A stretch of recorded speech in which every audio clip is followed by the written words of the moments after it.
Tharaka Nithi County.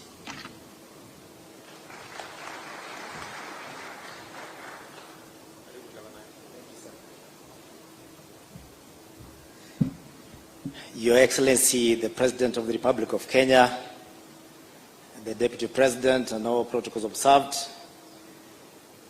ladies and gentlemen, Your Excellency, allow me first, before I make my remarks, to confirm to you that the Council of Governors is fully represented here, and you are part and parcel of this journey.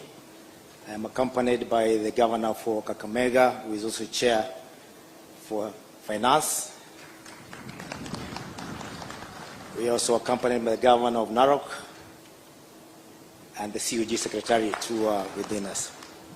Your Excellency, also allow me to thank you on behalf of the Council of Governors.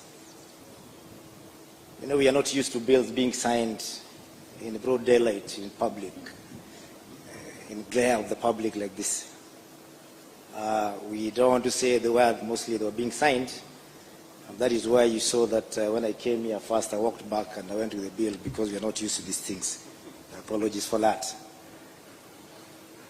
Your Excellency, when we met in Naivasha for the summit, you are very clear in your mind to the governors that UHC must be implemented around this time. And this time round we should not fail because it has failed 3 times. And Your Excellency, today we are happy to be here today to witness and congratulate you for the record speed at which you have achieved what we thought would be achieved in several years, has been achieved in just several months. On 17th of September, we were convened by the Cabinet Secretary for Health as Council of Governors to be taken through what would be contained in the 4 bills. And I confirm, and you're aware, that we raised a few issues. There was a bit of noise, but that is normal, Your Excellency, because when you're constructing a house, at the beginning, there's usually a lot of noise of several tools being used. But when it comes to the launching of the complete project, it is usually merry and happiness, like you're witnessing today. I want to confirm that we formed a technical committee composed of both the Ministry of Health and Council of Governors that looked at all the issues. And I'm here today to confirm on behalf of the Council of Governors that 95% of the issues were addressed, and therefore we are contented because 100% would be a bit abnormal. Your Excellency, of the 4 bills, we have no issues completely with the 2 bills, and that is the digital health bill and the primary care health bill. The other 2 bills, we will not say exactly we have issues.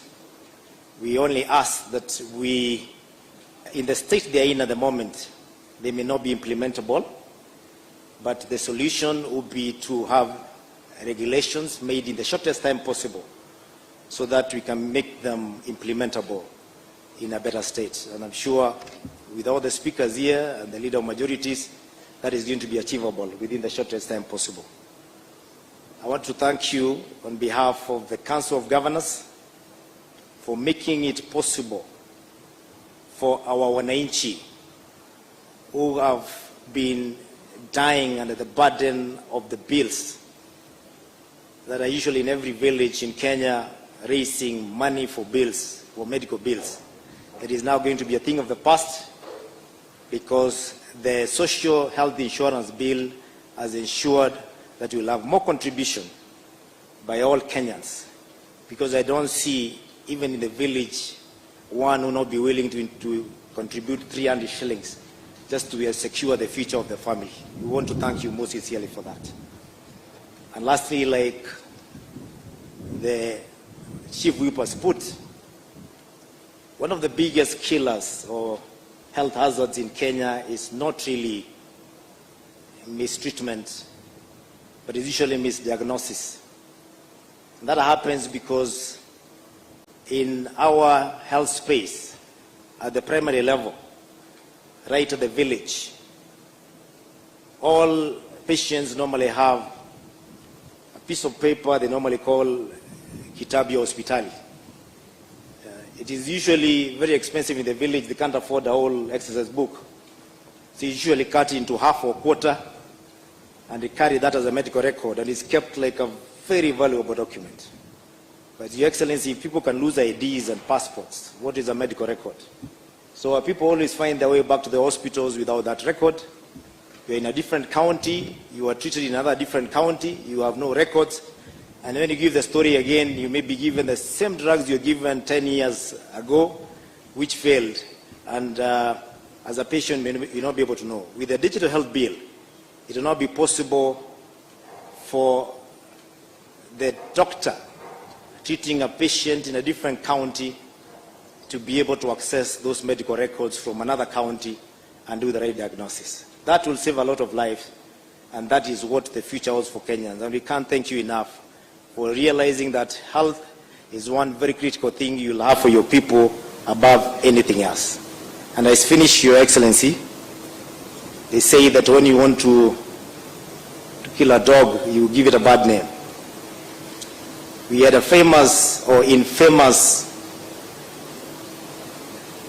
I don't want to call it a project, it's more or less an arrangement that was not well, it did not have a lot of consultation, called the MES, which we dubbed as MES, senators know, which we later said it was a necessary evil because it is equipment we're used to at the moment.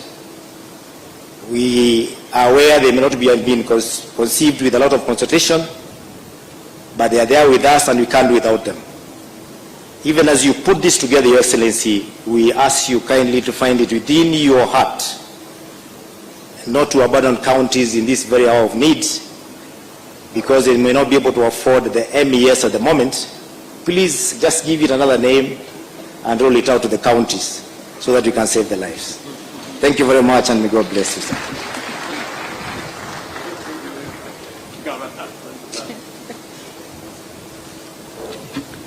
Thank you, Excellency. Now I would like to make a few remarks. Your Excellency, when you gave me the responsibility to take charge of the ministry and ensure that we implement universal health coverage, let me disclose that for a minute, I felt a little bit inadequate, despite having the health background. But I want to thank you, because